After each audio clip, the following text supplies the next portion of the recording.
उत्तर प्रदेश में योगी सरकार ने आवारा पशुओं को संरक्षित करने के लिए तो राज्यों में गौशालाएं बनवा दी हैं और उन गौशालाओं में सैकड़ों की संख्या में मवेशियों को आश्रय भी दिया जा रहा है।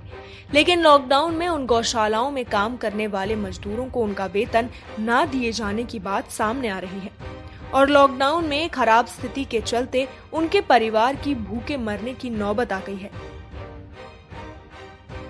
आपको बता दें कि गौशालाओं में काम करने वाले मजदूरों की ये दयनीय स्थिति सामने आई है। अमेठी जनपद के मुसाफिर खाना विकासखंड क्षेत्र के नेवादा ग्राम सभा में, जहां पर गौशाला में काम करने वाले मजदूर भूखमरी की कगार पर आ गए हैं। जिस गौशाला की तस्वीर आप देख रहे हैं, इसका उद्घाटन केंद्रीय मंत्री स्मृति ईरानी ने अपने हाथों से किया था और काफी दिनों तक काम ठीक ठाक चलता भी रहा। लेकिन अब इसकी तरफ कोई पलटकर देखने वाला नहीं है। जब इस मामले पर देखभाल करने वाले बुजुर्ग से बात की गई तो उन्होंने साफ साफ वेतन ना मिलने के पीछे की वजह बताई।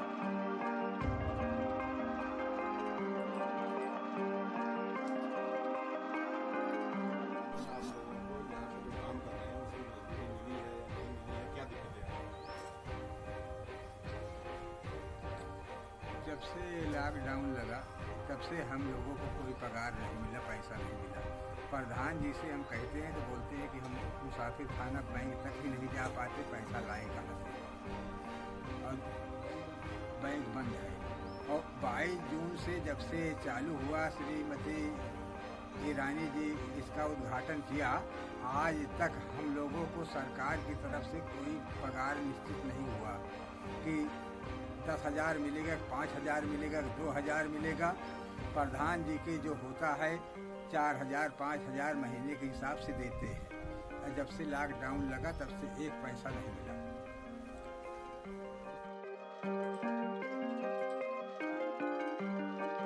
तो वहीं लॉकडाउन किस तरह से पशुओं के लिए भी आफत बनकर आया है, इस पर ग्राम प्रधान नेवादा ने भी खुलकर बात की।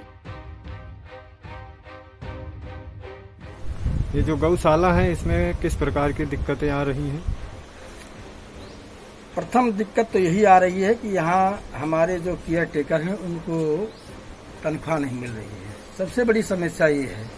दूसरी समस्या ये है, लॉकडाउन की वजह से यहाँ भूसा हम डंप नहीं कर पाए, ये कारण से कि हमें आने वाले दिन में बड़ी समस्या पैदा होगी। अभी भूसा कुछ सस्ता था, आगे चल करके भूसा महंगा मिलेगा, जो कि लगभग इसमें 2 रुपए की इजाफा हो जाएगा आगे चल करके। अगर पैसा होता तो हम भूसा इतना डंप कर लेते, 3-4 हजार कुंटल डंप कर लेते, और जिससे हमारे उसी पैसे से हो सकता ना मिलता तो कुछ हम अपने यहाँ जो केयर टेकर हैं उनको पैसे दे सकते, और जानवरों के लिए कुछ और सुविधाएं, जैसे मान लीजिए चूनी चोकर है उसको दे सकते। अभी हमने वैसे यहाँ जानवरों के लिए 40 बीघे चरी मैंने बुआ दिया है, वो तैयार हो रही, कुछ 8-10 दिन में कटने लगेगी। लेकिन उसके काटने के लिए और यहाँ लाने के लिए समस्या है, क्योंकि न तो हमारे पास कोई साधन है लाने के लिए, न यहाँ उस चारे को काटने के लिए कोई चारा मशीन है, जिससे समस्या बनी हुई है। और इसको मैं आए दिन इसको बाद में हमेशा शासन में उठाया कि एक कोई चारा काटने वाली पावर मशीन दे दिया जाए, दूसरे कोई ढलाई के लिए छोटा मोटा ट्रैक्टर टाली दे दिया, जिससे यहाँ जो 300-350 जानवर हैं उनके लिए चारा भूसा सुगमता से मिल सके। और ये बहुत बड़ी समस्या है। और आगे जो भी है हमारे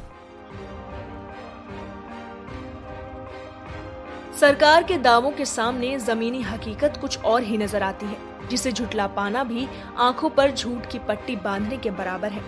और आखिर में एक सवाल ये भी रह जाता है कि नेता तो उद्घाटन के बाद अपने सरकारी बंगलों में चले जाते हैं, लेकिन पीछे किए गए कामों की खोज खबर लेने की शायद उन्हें फुर्सत नहीं मिलती। अमेठी से न्यूज के लिए अंजनी मिश्रा की रिपोर्ट।